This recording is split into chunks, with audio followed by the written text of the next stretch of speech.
Hello, hello, hello, everyone. It's your main man, Darren M. Palmer, Chief Book Officer with Self Publishing 30 Days. I'm excited to be with you today for Market Leader Live. You know what we do. We bring in industry experts who are showing you what they are doing to separate themselves from others in the marketplace. Today, I got my man, James Lucas III in the building. Say hello to the people, James. What's good? What's good? What's up? Awesome, awesome, awesome. I had to bring James on, man, because James doing quite a bit of things. If you don't mind, James, just share with the people some of the things that you have going on, man. Absolutely, certainly. So I'm a registered dietitian. I also have a background as an exercise physiologist, and I basically focus on helping to improve the health and performance of athletic people, people that are active, or those that are looking to get into shape.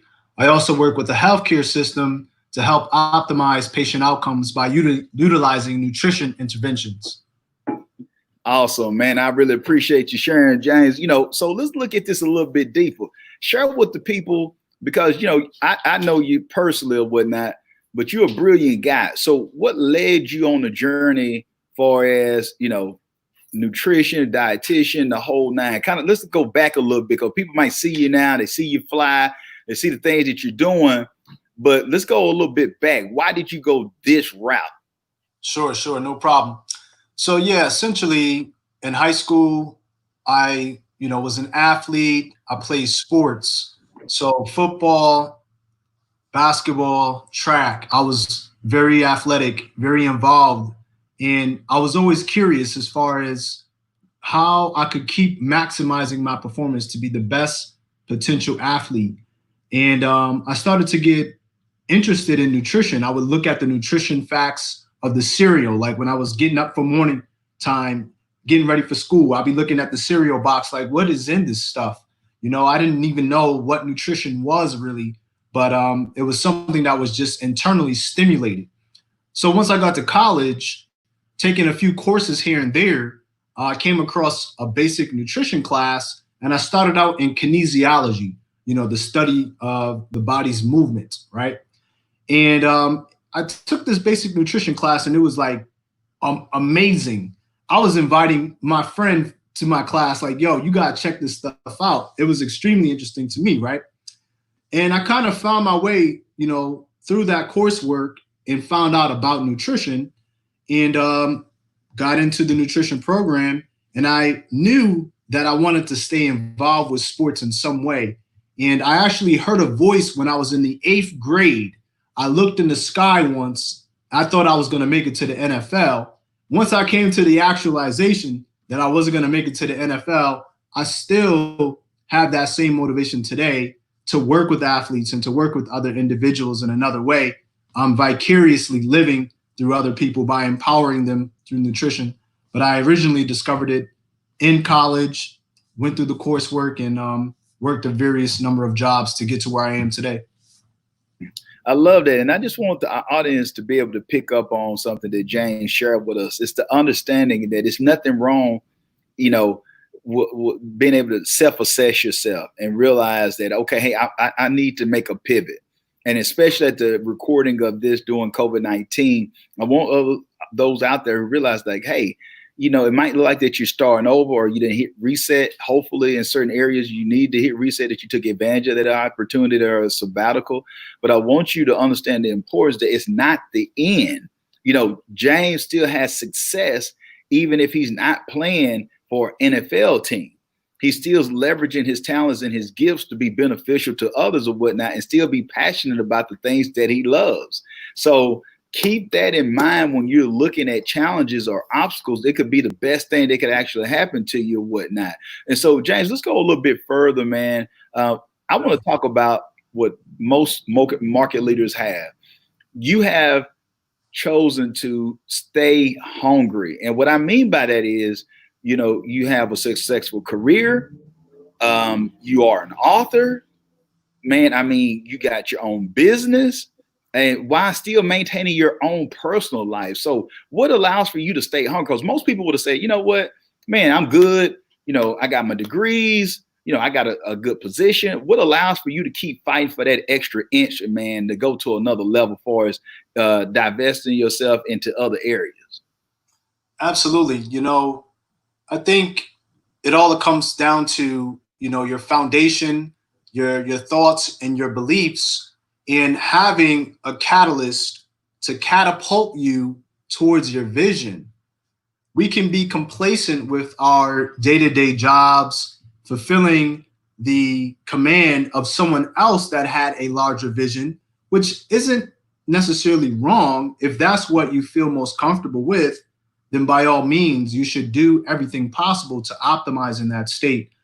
For myself, because I have such a passion for many areas like sports nutrition, music, as well as the healthcare setting, I find that I thrive most when I'm touching on each one of those areas that I'm interested in, instead of just letting it saturate as a thought, because then it will keep you more saturated in your seat. And I personally don't feel as fulfilled if I'm not going after every single thought that I have. And as an example, I love music. I love hip hop. I have hip hop nutrition, and I wrote that book because I was stimulated to give people a different creative way to know about nutrition, how it can help you, and having that same motivation around music and how that makes you feel. Let's use that in the same way as nutrition and be better in our health and our fitness. I was listening to Kevin Gates actually on YouTube, and he has this new platform where he's talking about how he got to where he was, and this person was wondering if they should leave their job or not. And he said, listen, if I didn't pursue the thought that I had within years ago that I can be an artist, I wouldn't be where I am today. And look at where he is. So I think that we have to use, our risk management and make adjustments accordingly. Put energy in areas when we have the time, and make sure that we're taking care of what's most important for us. Man, I'm telling you, my boy dropping those value bombs. He dropping that fire out there. I know James wasn't going to disappoint. And, just think about that. Just like you shared with the Kevin Gates scenario or whatnot, use what you have. And I think about the book that Mr. Lucas was able to publish, having that fun part. He didn't look at it and say, who am I? I'm not on the Food Network. I'm not a part of Oprah's club yet. Who am I to put a book out? Oh, who's ever heard of doing a book like that and talking about hip hop? What if people don't like it? What if they don't? Listen. As the young man said with that meme that been flying around, listen, Linda.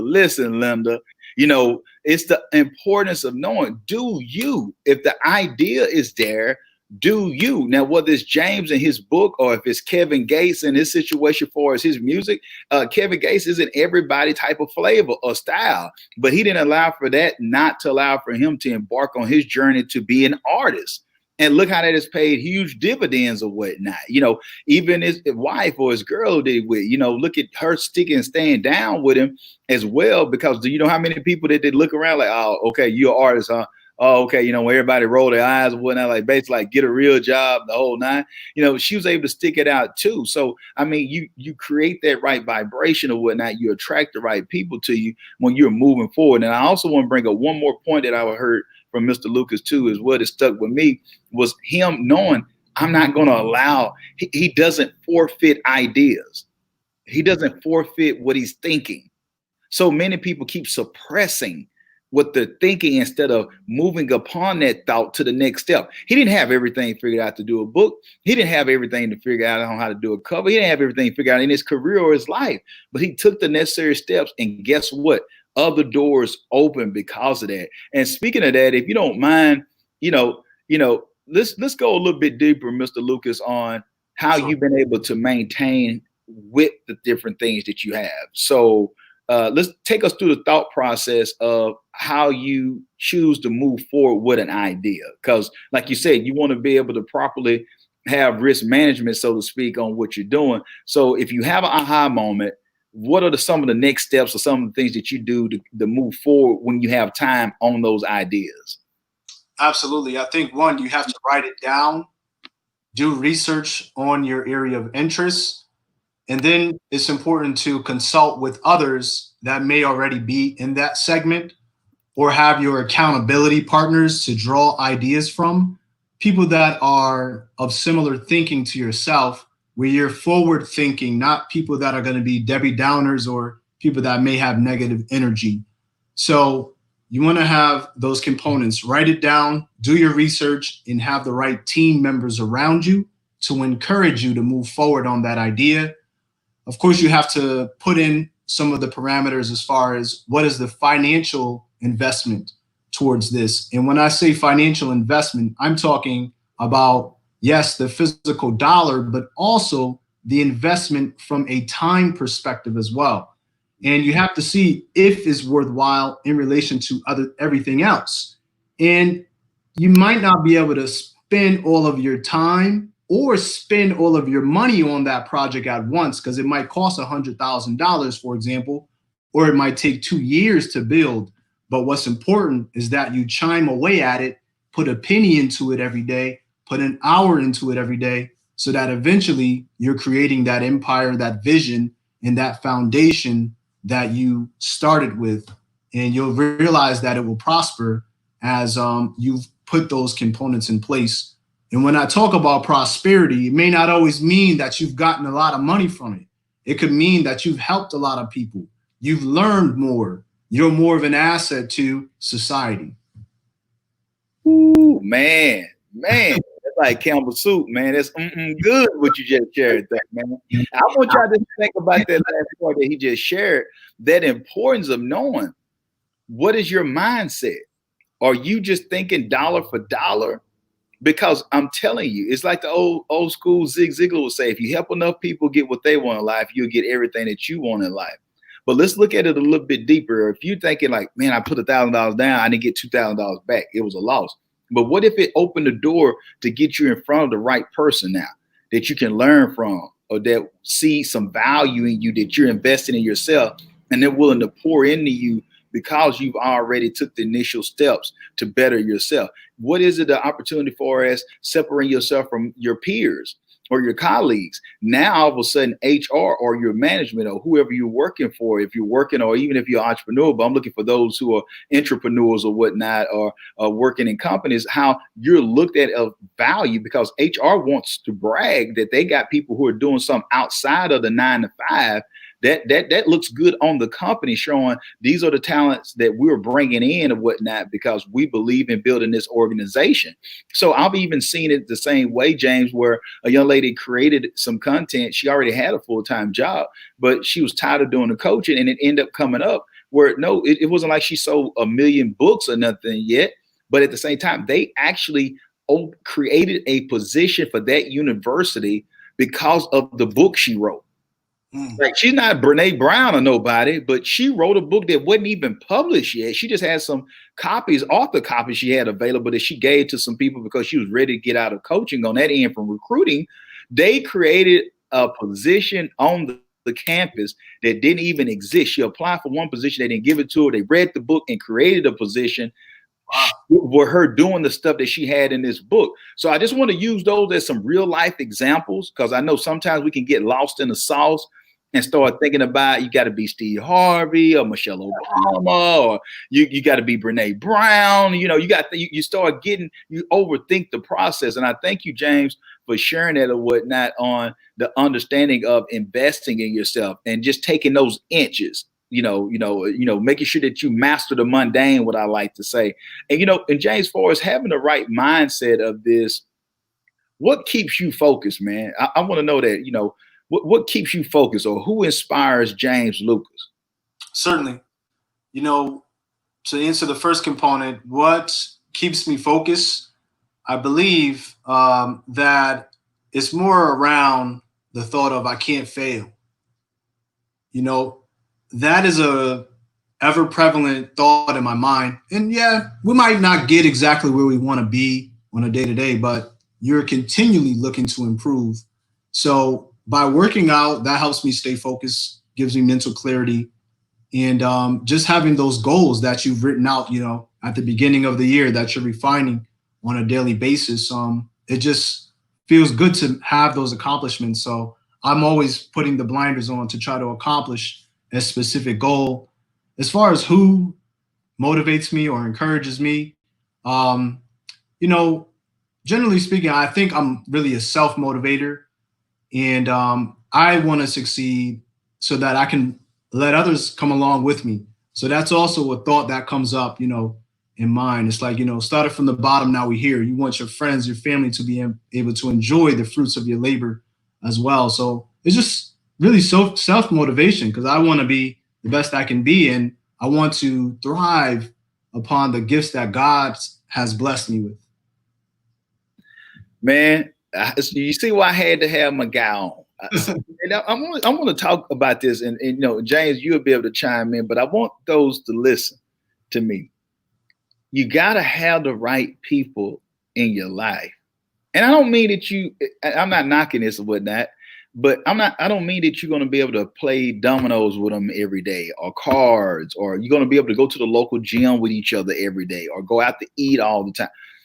You got to have people that, whether it's online, that you inspire each other, you lift each other up. It's a certain energy you have.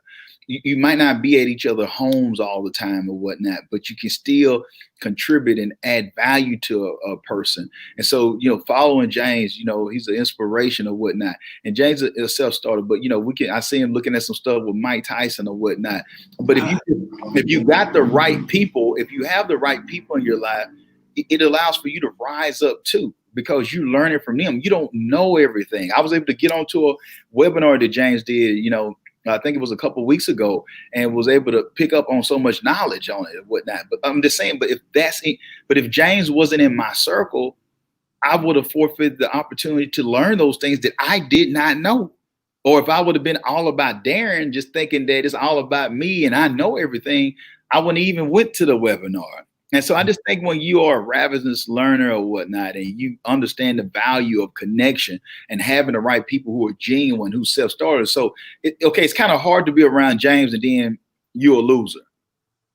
You're gonna wing yourself out of it, because you're gonna start thinking like, man, I don't want to be. You're gonna find and make excuses not to be around. But those who want to grow and want to learn say, hey, I don't have to have it all figured out. Nobody asked me to have it figured out. But I'm willing to come and learn. I'm willing to be a part of the right culture. You see some people take a pay cut to be a part of the right culture, because they know that what they're going to get is bigger than money, and the money is going to follow that. That's just a byproduct of getting better or whatnot. And let's talk about that, James, before we get out of here. When I want to be respectful of your schedule and your time. Let's talk about the power of connection in the right environment. Certainly, absolutely. And I think it's very relevant to my next meeting after this, actually, which I'll touch on that in a moment. It's about being open-minded. As you were alluding to joining, the webinar that I had a few weeks ago, you may not have known exactly what it was about, or, didn't know who would be on there, but you kept an open mind. But we have to also use our caution in relation to open-mindedness when we're talking about who we're hanging around, what's the objective, and what kind of energy is circulated around that component. And, and when I was in middle school, this is one thing I learned from one of my older cousins. And he wrote me something back when we wrote letters in the mail. We didn't have phones and stuff. He said, if you hang with 9 broke friends, you're bound to be the 10th one, right? And that has never left me, you know what I mean? And, in relation to, just kind of motivation, I wanted to touch back on that for a quick second. The Mike Tyson thing made me remember something. Mike Tyson I listen to, and also David Goggins. He's a great guy if anyone hasn't checked into his thing. And you might be able to find somebody else on YouTube. So as an example, if you don't have a crew of people that are talking positivity, go on YouTube. There's an unlimited amount of motivational speakers you can listen to in the morning, afternoon, evening that can give you that self-motivation. But the network, the people you keep around you is very important. And I'm grateful, actually. My next appointment is with a old college friend that I haven't seen in years. And I learned that she actually lives here in Dallas. And years ago, we actually were study partners. She actually helped me out more than anything for biochemistry. And I haven't seen her since we graduated, which was years ago. But now I'm actually going to meet with her and try to help her a little bit with nutrition. So, it's just a great, network, and just having different people around you, and who knows what else might happen from our discussion. So. And, you know, and then another thing about it, he didn't share it, well, even though it's in Dallas or whatnot. See, you know, it's good to have people because, you know, if I'm in Connecticut, I got a plug, I got to connect. You know, he can plug me in. I love going to Connecticut and people up in that area anyway or whatnot. So it just shows you just the power of connection. You don't know it. Somebody he went to school with and studied with is residing in the same area that he's in, and he was totally unaware of it. So it's just the power of connection. Even if we're using Zoom or StreamYard, any platform, make sure that you keep your network right and add value to people because you never know when it can come around. It's the law of reciprocity. So, James, share with the people before we get out of here, how can they connect with you? Any social media handles, website information, whatever you want to share, my man. Absolutely. J Lucas Nutrition is my tag name. You can find me on Instagram, Facebook, Twitter, any other social media platforms. And my website is www.jlucasnutrition.com, where I have blogs, meal plans, and other information to support your health and fitness. We're completing our series of health and fitness this Saturday, actually, 9 a.m. And I'll be talking about what's cooking in the kitchen. And I'm going to share everything that I make. What do I eat on a daily basis for my own health and fitness to maybe give others ideas as far as, what they should eat. And if you don't have the time to log in, you could always check it out on YouTube. Okay, that's what's up. We want to be respectful of time. And I want y'all to understand it. Don't get it confused because you see my boy with his blazer and stuff on. My boy ripped up, man. My boy is ripped up. So I know some of you are like, who is he to tell me what to eat? Why are he talking about nutrition or whatever? You know, don't get it confused. If you go check my man out, you'll see like, okay, hey, the dude is practicing what he's preaching, man. Like this is somebody who, like you said, you don't want to listen to somebody broke with financial advice or whatnot. That's the same way, same way with a person talking to you about nutrition and fitness. You should be able to look at that person and tell like, okay, he doing something right. I might not know what I might not know what he knows, but I might need to get to know what he's knowing because my man is ripped up. So, man, James, thank you. I want to be respectful of your time, man. I thank God for you. Thank God for the connection, man. Keep doing great things, man. You're definitely leading the way, brother. We appreciate you, man. My pleasure. Thank you for having me on the platform and look forward to connecting in the near future. Okay, that's it. Remember, this is what it takes to be a market leader, people. Next time, if you won't change, be the change. Be blessed and be great.